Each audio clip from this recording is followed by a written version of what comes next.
Unit 1, Lecture 1, Activity 1, Page 3. Study Tips, Part 1. Okay, you're all here to learn. You've all been successful, at least this far. And what I'd like to talk about are some ways that brain research is giving us some insights into how you might learn better, how you might improve your memory for learning, how you might increase your ability to learn. And brain research says a lot, and I can't possibly in this very short time go over everything, but I want to focus on one technique, and that's called recitation, saying things out loud. And I'm going to talk about how this technique of recitation is consistent with brain research and the research that shows how memories are made and deepened. And, of course, that's how we learn. So, recitation. What is recitation? The idea of saying your ideas aloud, in your own words, repeating them in your own words. And what it does is it gives you immediate feedback as to whether you've gotten it or not. Now, of course, many of us have used recitation in the past.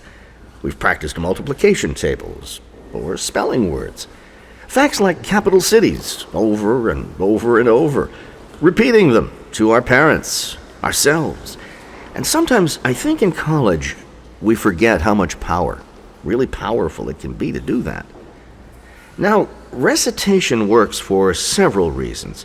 First, when you know you're going to have to say something out loud in your own words, you of course pay more attention.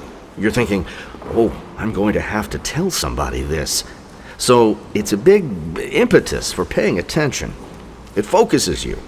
It forces you to really make a serious effort to attend, not just to sit back and listen, but you're actually making an effort to attend, to focus. You have more of an intention to remember. And second, you're going to get immediate feedback if you recite something to somebody else out loud. And it actually happens even if you do it to yourself. You can learn. You can know if you're able to explain it in your own words. You know if you understand it or not.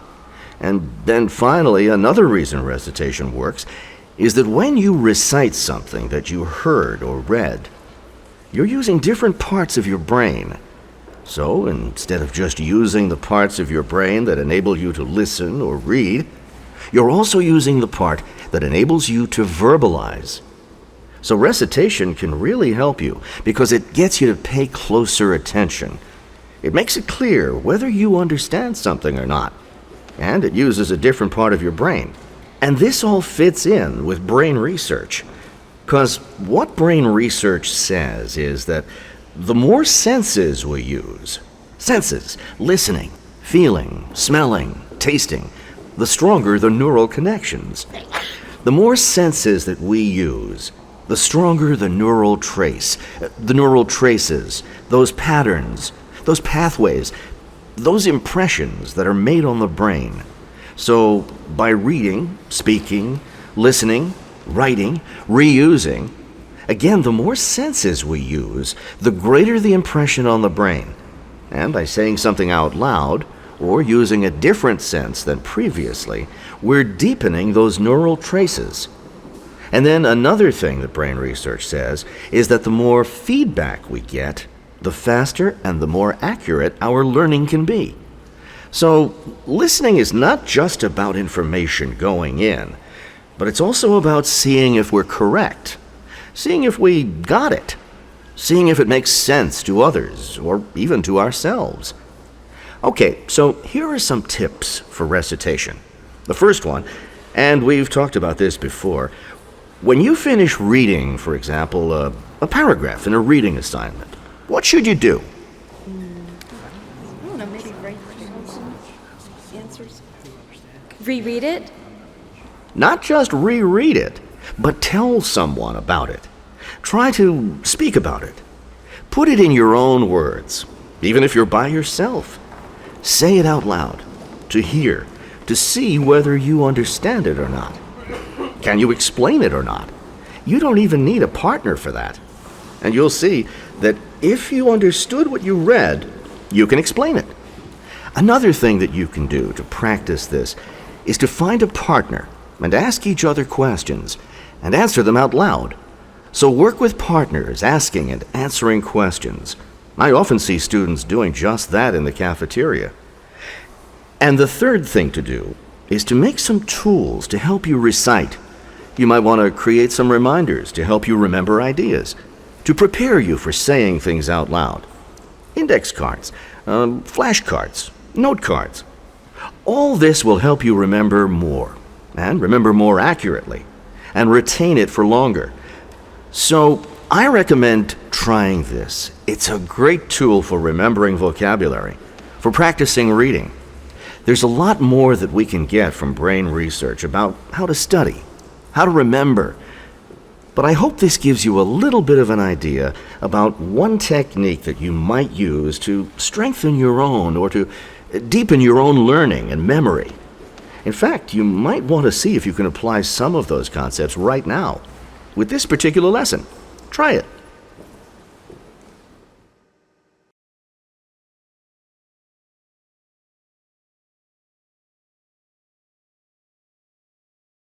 Unit 1, Lecture 1, Activity 2, Page 4, Study Tips, Part 2. Okay, you're in a bad mood. You're tired. You're anxious. You're worried about a test.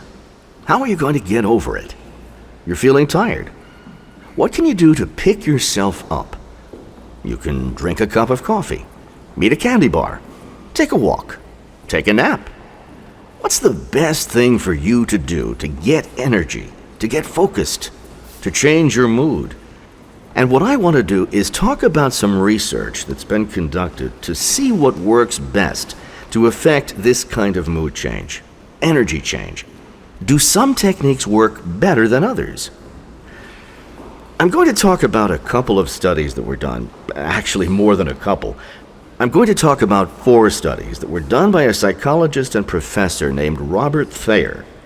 And in those studies, he was looking specifically at what seems to work for changing mood, or elevating mood, or increasing energy.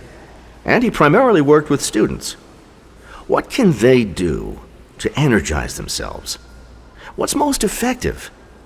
And the first thing he chose to look at, the first experiment, his goal was to see whether a brisk 10-minute walk outside would change a person's mood and energy. So, just 10 minutes. Just taking a little break, walking outside, moderately quickly. So, here's how he set up the study. He had a group of college students, and he had them sit down for a few minutes, and he said, I want you to rate your feelings right now. So he gave them a checklist, and he had them rate their feelings of energy, of tension, just a short checklist. What they did next is they just walked at a moderately fast pace for about 10 minutes outside, around the campus. And then when they returned, he had them sit down again. And within 5 minutes, he had them complete the same checklist again. So, checklist, walk, checklist. And what he wanted to see was what their change in self-reported energy, in self-reported tension was. What were his results? Results were that people came back. They were in a better mood. They had more energy, just after the 10-minute walk. Okay, so that's his first experiment. But then he thought to himself, but maybe it's the beautiful air. Maybe it's not the walking. Maybe it's the getting outside. He thought, well, what if I put the people on a treadmill instead of having them walk outside? What will be the difference? So he did the exact same experiment. College students sat in a room, filled out a checklist, talked about their mood, their energy. But this time, instead of walking outside for 10 minutes, he put them in a bare-walled room on a treadmill for 10 minutes. They came back into the room. Again, they rated their energy level. What did he find? He found that the energizing, the mood-building effect was the same. So it wasn't the air. It was actually doing the exercise that seemed to make a difference. So, what's the third thing he wanted to look at? Well, he thought, now how long will this energized mood last? You take a 10-minute walk, how long will the mood change last? So what he did this time is, he said, let's follow people over a 3-week period and have them walk on many occasions. So each time, again, they did the same thing. They started out, they rated their energy and their mood. They used a checklist. They walked briskly for 10 minutes. But this time, when they came back, he asked them regularly over the next couple of hours, what was their mood like? What was their energy like? So he wanted to see how long did it last? How did it change? What did he find? He found that 20 minutes after the walk, there were still significant increases in energy and decreases in fatigue and tension. So 20 minutes after coming back, it still was lasting. And in fact, he found that these effects lasted for at least an hour after their walk, which, that's really impressive, considering it only took 10 minutes of rapid walking to produce them. And he even found that after 2 hours, there was still an energizing, mood-lifting effect. The increased energy from walking was still present to a small degree. Pretty good payback for a 10-minute walk, I'd say. But then he was still curious, and he said, okay, let's try one more experiment. And the experiment was, how about instead of walking, we just have a candy bar and see how that works? You know, quicker, tastier. How many of us have a candy bar when we need an energy boost? Admit it, I know, that's one of my weaknesses. So what he wanted to see was, how does walking compare to the effects of eating a sugar snack? So he did the same thing as in the third experiment. He started off by having them rate their mood. But this time, instead of walking, people ate an average-sized candy bar. And then over the next 2 hours, he asked them to rate their mood, rate their energy, multiple times. What did they find? Immediately after having the candy bar, there was increased energy. It was very similar to after the walks. The first 20 minutes were similar to after the walk. Both of them showed increased energy. But what happened 1 hour after snacking? They crashed? Yes, that's when the negative changes began to occur. People began to feel more tired and a lot more tense. The sugar rush and crash. Okay, so unlike the third experiment, where the walk resulted in continuing energy, continuing mood building, with the candy bar, after 1 hour, people's moods dropped. People became tense. They became tired. And after about 2 hours, the tension was gone. They were okay again. So, again, the first reaction to sugar is enhanced energy. But fatigue seems to come about a half an hour to an hour later. So I think there are some good suggestions for students here, too. You're studying 2 hours, 3 hours. Stop. Take a break. Walk outside. And if you can't go outside, walk on a treadmill. And what should you not do? Skip the candy. Right. Don't eat candy.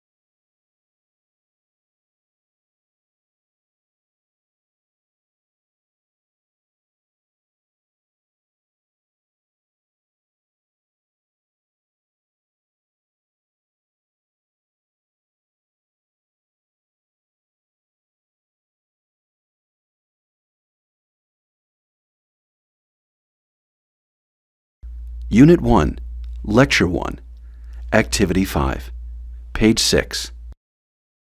Number 1. You've probably heard about the artist Michelangelo, but did you know he was born in 1475? Number 2. Now here's someone you probably haven't heard of. She's a writer by the name of Mary Wollstonecraft Shelley, an English writer. She wrote the novel Frankenstein, and she was born in 1797 and died in 1851. Number 3. Is anyone here watching their calories? If so, you might want to know that a cup of raisins has 580 calories. Number 4. Better for your diet is yogurt. If you eat 100 grams of yogurt from partially skimmed milk, it has only 50 calories. Number 5.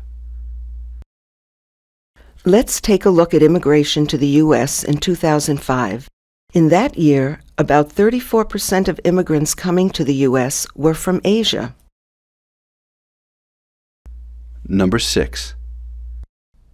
Okay, some geography facts. The Missouri River in the U.S. is 2,533 miles long. That's 2,533 miles long. Number 7. And how about mountains? Well, the world's highest, Mount Everest, is 29,028 feet high. Again, 29,028 feet high. Number 8. How about continents? The least known continent, perhaps, Antarctica. The total surface area of Antarctica is about 5.5 million square miles. Now, that's in summer, and that's about twice the size of Australia. Number 9. Okay, we've been talking about geography, but how about population? Consider India. Now its population is projected to be nearly 1.4 billion by 2025. Wow! Number 10. How about a city's population? Tokyo, for example.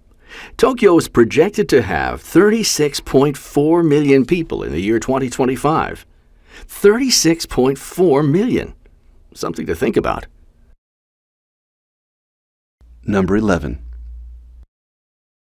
When we think about our planet, we think about geography and population, but we also might think about natural disasters. A major and devastating tsunami occurred in Aceh, Indonesia, on December 26, 2004. Number 12. And this tsunami in Aceh was believed to have been caused by an underwater earthquake measuring 9.1 on the Richter scale, and it resulted in the deaths of over 128,000 people. What a tragedy. Number 13. In a survey taken in 2007, people were asked about what problems they considered to be very big in their country. What kinds of answers were given? Well, in India, for example, nearly 8 out of every 10 people answered pollution. 8 in 10. Number 14. In the year 2007 again, oil consumption varied greatly around the world. China consumed a little less than 1/3 of U.S. consumption, while Brazil consumed about 1/10 the amount that the U.S. did. Number 15. Changing the subject completely. You're an engineer. You're building something. The length of the board required was 12.5 feet. The width was 7 3/4 inches, and the depth was 1/4 inch. Number 16. Do you know how many grams there are in a pound? Well, 1 pound equals 453.59 grams. 1 pound equals 453.59 grams.